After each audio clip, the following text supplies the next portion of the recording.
ഗുപ്തകാശിയിലേക്കുള്ള യാത്രയിലാണ് ഞങ്ങൾ. ഉത്തരാഖണ്ഡിലെ ഒരു പ്രധാന ആത്മീയ കേന്ദ്രങ്ങളിലൊന്നാണ് ഗുപ്തകാശി. അത് നമുക്കെല്ലാവർക്കും അറിയാവുന്നതാണ്. നമ്മളിപ്പോൾ പ്രധാനപ്പെട്ട ഒരു പട്ടണത്തിലൂടെ, ശ്രീനഗർ എന്ന പേരുള്ള പട്ടണത്തിലൂടെയാണ് കടന്നു പോകുന്നത്. ശ്രീനഗർ എന്ന് പറയുമ്പോൾ നമുക്ക് പെട്ടെന്ന് കാശ്മീരിലെ ശ്രീനഗറിനെ ആയിരിക്കും ഓർമ്മ വരുന്നത്. പക്ഷേ അതല്ല. ഇത് ഉത്തരാഖണ്ഡിലെ പൗരി ഗർവാൾ എന്ന ജില്ലയിലെ ഒരു പ്രധാനപ്പെട്ട നഗരമാണ് ഈ ശ്രീനഗർ. ഇത് ഒരു മുനിസിപ്പൽ കോർപ്പറേഷനും കൂടിയാണ് ഈ ശ്രീനഗർ എന്ന് പറയുന്നത്. അത്ര പ്രധാനപ്പെട്ട ഒരു പട്ടണമാണ്. പൗരി പട്ടണത്തിൽ നിന്നും ഏകദേശം 33 കിലോമീറ്റർ, അതായത് പൗരി എന്ന ജില്ലയാണ്, അതിലെ തലസ്ഥാന കേന്ദ്രത്തിൽ നിന്നും 33 കിലോമീറ്റർ ദൂരെയാണ് ഈ ശ്രീനഗർ എന്ന പട്ടണം. ഏകദേശം 1840 അടി ഉയരത്തിലാണ് ഈ നഗരം സ്ഥിതി ചെയ്യുന്നത്. ഹിന്ദിയും സംസ്കൃതവും കൂടാതെ ഇവിടെ ഗർവാലി എന്നൊരു ഭാഷയും ഇവിടെ ആൾക്കാർ പ്രാദേശികമായിട്ട് ഉപയോഗിക്കുന്നുണ്ടെന്നാണ് അറിയുന്നത്. എന്തായാലും അളകനന്ദയുടെ ഇടത് കരയിലുള്ള ഒരു പ്രധാനപ്പെട്ട നഗരമാണ് ഈ ശ്രീനഗർ എന്ന നഗരം.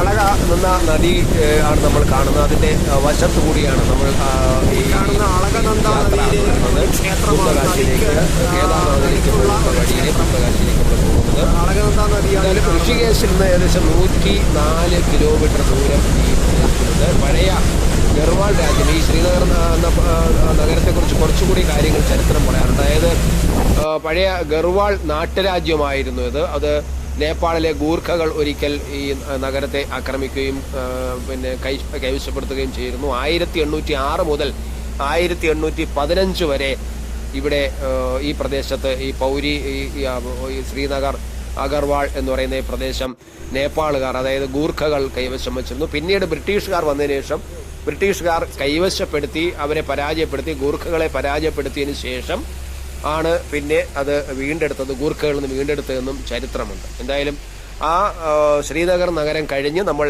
വളരെ മുന്നോട്ട് വന്നിരിക്കുന്നു.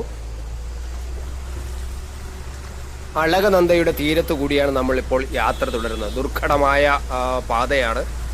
ഡ്രൈവർക്ക് ഒരല്പം കണ്ണൊന്ന് ചിമ്മിപ്പോയി, അല്ലെങ്കിൽ ഒന്ന് ശ്രദ്ധ വിട്ടാൽ അഗാധമായ പുഴയിലേക്ക്, ഈ നദിയിലേക്ക് നമ്മൾ വീഴും. അത്ര ദുർഘടമാണ്. നമ്മുടെ യാത്രയിൽ പലരും, വളരെ പ്രമുഖരെന്നൊക്കെ നമ്മൾ പറയുന്ന പലരും കണ്ണടച്ചാണ് ഇരുന്നത് ഈ സമയത്ത് വണ്ടി ഇതുവഴിയൊക്കെ പോകുമ്പോൾ. കാരണം അവർക്ക് കണ്ണ് തുറന്നു വയ്ക്കുമ്പോൾ ഭയമാണ്. അത്ര ഗർത്തങ്ങൾ, വളരെ വലിയ ഗർത്തങ്ങളാണ് പലയിടത്തും കണ്ടത്. ദുർഘടമാണ്. പക്ഷേ എങ്കിൽ പോലും റോഡുകൾ പലയിടത്തും വികസിപ്പിക്കാൻ ഗവൺമെൻറ് ശ്രമിച്ചിട്ടുണ്ട്. ഈ ചാർധാം യാത്രയും അതുപോലെ തന്നെ തീർത്ഥാടകരും അല്ലാത്ത ടൂറിസ്റ്റുകളുമൊക്കെ ധാരാളം വരുന്ന പ്രദേശമായതുകൊണ്ട് റോഡ് മാക്സിമം ശരിയാക്കി വയ്ക്കാൻ ഇടയ്ക്ക് ഇതുപോലെ കൃത്യമായിട്ട് ശ്രദ്ധിച്ചാണ്ട് ഇവിടെയെല്ലാം വളരെ ശ്രദ്ധിച്ച് തന്നെ ചെയ്തിട്ടുണ്ട്. പക്ഷേ എന്നാൽ ചില സ്ഥലങ്ങളിൽ ഇപ്പോഴും മണ്ണിടിച്ചിലും മണ്ണ് റോഡിൻ്റെ അടിഭാഗം അടർന്നു പോകുന്നതൊക്കെ നിത്യ സംഭവമാണ്. വളരെ പ്രധാനപ്പെട്ട ഒരു സ്ഥലത്താണ് നമ്മൾ എത്തിച്ചേരുന്നത്.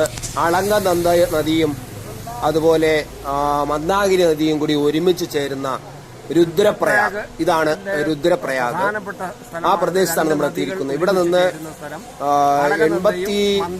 ഏകദേശം 86 കിലോമീറ്റർ ദൂരമുണ്ട് നമുക്ക് കേദാർനാഥിലേക്ക്. ഈ പുണ്യ സംഗമ സ്ഥലത്ത് അളകനന്ദയും മന്ദാകിനിയും ചേരുന്ന രുദ്രപ്രയാഗ് എന്ന് പറഞ്ഞ പുണ്യ സ്ഥലത്തുള്ളത് ചാമുണ്ഡി ദേവി ക്ഷേത്രമാണ്. പുണ്യനദിയുടെ സംഗമ സ്ഥലത്താണ് ഈ ചാമുണ്ഡി ദേവി ക്ഷേത്രം നമ്മൾ കാണുന്നത്. എന്നാൽ അതാണ് നമ്മൾ കണ്ടത്. ഉത്തരാഖണ്ഡിലെ ബദ്രീനാഥ്, മനപ്പാസ് എന്നിവയുമായി ദില്ലിയെ ബന്ധിപ്പിക്കുന്ന ദേശീയപാതയായ NH-58 ആണ് ഈ രുദ്രപ്രയാഗ് സ്ഥിതി ചെയ്യുന്നത്. 2013 ഉത്തരാഖണ്ഡ് വെള്ളപ്പൊക്കത്തിൽ ഈ പ്രദേശം, അതായത് നമ്മൾ കണ്ട സംഗമ സ്ഥലം, പല പുതിയ കെട്ടിടങ്ങൾക്കും അവിടെയെല്ലാം പിന്നീട് വന്നതാണ്. ഈ 23 വെള്ളപ്പൊക്കത്തിൽ പലതും നശിച്ചു പോയിട്ടുണ്ട്, കേടുപാടുകൾ സംഭവിച്ചു. മന്ദാകിനി നദിക്ക് മുകളിലുള്ള ഒരു ഫുട് ബ്രിഡ്ജും അതുപോലെ റൈറ്റോലിയിൽ 6 കിലോമീറ്റർ താഴെയുള്ള റോഡും പാലവും ഒക്കെ ഒഴുകിപ്പോയ ചരിത്രമാണുള്ളത്. സംഗമത്തിന്റെ പ്രധാനമായ പ്രദേശത്തെല്ലാം ഒരുപാട് കേടുപാടുകൾ സംഭവിക്കുകയുണ്ടായി ഈ കാലഘട്ടത്തിൽ. ഈ സ്ഥലത്ത് നമ്മുടെ ഒരു അഗസ്ത്യമുനി എന്ന പേരിൽ അറിയപ്പെടുന്ന ഒരു ചെറിയ ഗ്രാമം എന്ന് പറയാൻ, ഒരു ചെറിയ പട്ടണമെന്നും പറയാം നമുക്ക്. അങ്ങനെയുള്ള സ്ഥലത്തൂടെയാണ് പോകുന്നത്. അത് ടെമ്പിള് കാണുന്നുണ്ട്. അപ്പുറത്ത് ഒരു ഗ്രൗണ്ടും അവിടെ ഒരു ചെറിയ ക്ഷേത്രവും ഉണ്ടായിരുന്നു. അതാണ് അഗസ്ത്യമുനിയുടെ ഇരിപ്പിടം ഉണ്ടായിരുന്ന തപസ്ഥലം അതായിരുന്നു എന്ന് പറയുന്നു. പക്ഷെ നമുക്കത് വണ്ടി കടന്നുപോയത് കൊണ്ട് അത് ഷൂട്ട് ചെയ്യാൻ പറ്റിയിട്ടില്ല. അങ്ങനെ ഒരു ചെറിയ വിഷമമുണ്ട്. എങ്കിൽ പോലും നമ്മൾ അഗസ്ത്യമുനി എന്ന് പറയുന്ന ആ ഗ്രാമത്തിലൂടെ, ആ ചെറുപട്ടണത്തിലൂടെയാണ് ഇപ്പോൾ സഞ്ചരിച്ചുകൊണ്ടിരിക്കുന്നത്.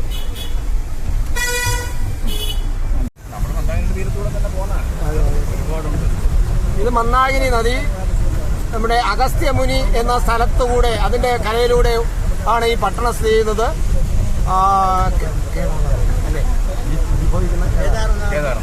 കേദാർനാഥിൽ നിന്നാണ് ഈ മന്ദാകിനി നദി ഉത്ഭവിക്കുന്നത്. ഈ മന്ദാകിനി അളകനന്ദയുമായി ചേർന്ന സ്ഥലം നമ്മൾ കണ്ടതാണ്. രുദ്രപ്രയാഗില് ആ രണ്ട് നദികളും തമ്മിൽ ഒരുമിച്ച് ചേരുന്ന ആ ഒരു സ്ഥലം നമ്മൾ കണ്ടതാണ്. ഇതാണ് പിന്നെ മന്ദാകിനി നദി.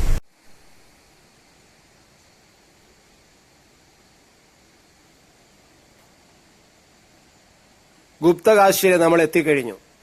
ഗുപ്തകാശിയുടെ ഒരു ദൃശ്യമാണ് നമ്മൾ ഈ കാണുന്നത്. ഉത്തരാഖണ്ഡിലെ ഒരു പ്രധാന ആത്മീയ കേന്ദ്രങ്ങളിൽ ഒന്നാണ് ഗുപ്തകാശി. അത് നമുക്കെല്ലാവർക്കും അറിയാം. ഇവിടെ നിരവധി പ്രത്യേകത. ഏറ്റവും പ്രധാനപ്പെട്ട ഇവിടെ കാശി വിശ്വനാഥ ക്ഷേത്രമുണ്ട്. ഗുപ്തകാശിയിലെ വിശ്വനാഥ ക്ഷേത്രം മഹാഭാരത ഇതിഹാസവുമായി ബന്ധപ്പെട്ട് കിടക്കുന്ന ഒരു ക്ഷേത്രമാണ് അവിടെയുള്ളത്. ആ ക്ഷേത്രം ഞങ്ങൾ ഇന്ന് കാണാൻ പോകുന്നുണ്ട്. എന്തായാലും ആത്മീയ കേന്ദ്രങ്ങൾ ഏറ്റവും പ്രധാനപ്പെട്ട ഒരു ആത്മീയ കേന്ദ്രമാണ് ഗുപ്തകാശി. ഇവിടുത്തെ ഏറ്റവും മറ്റൊരു പ്രത്യേകത എന്ന് പറയുന്നത്, ഇവിടെ ഒരു ചമ്പക്ക് എന്ന പേരിലൊരു പൂവുണ്ട്. ആ പ്രാദേശികമായിട്ട് ചമ്പക്ക് എന്നാണ് പൂവിനെ വിളിക്കുന്നത്. പക്ഷെ അതിന്റെ യഥാർത്ഥം മഗ്നോളിയ എന്നാണ് ആ പൂവിന്റെ പേര്. സമൃദ്ധമായ പച്ചപ്പ് നിറഞ്ഞ മന്ദാകിനി നദീതടത്തിൽ സ്ഥിതി ചെയ്യുന്ന ഈ ഗുപ്തകാശിയിൽ ഈ പുഷ്പം, ഈ പറയുന്ന ഈ ചമ്പക്കെന്ന പുഷ്പം വളരെ സുലഭമാണ്. കേദാർനാഥിലേക്ക് പോകുമ്പോൾ ആ വഴിയിൽ ആണ് ഈ ഇത്തരം പുഷ്പങ്ങൾ നിറഞ്ഞു നിൽക്കുന്ന കാണാം ഗുപ്തകാശിയിലെ.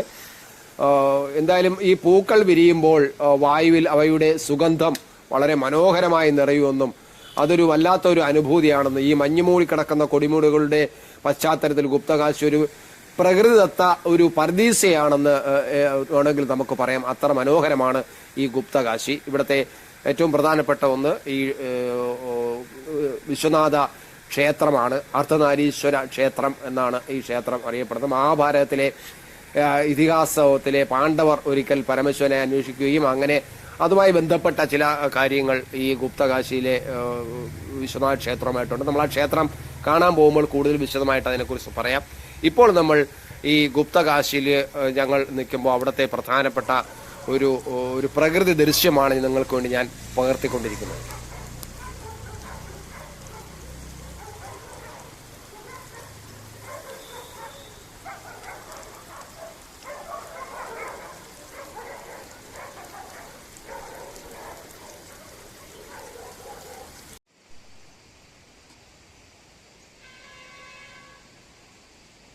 ഗുപ്തകാശിയിലെ പർവ്വതനിരകൾ.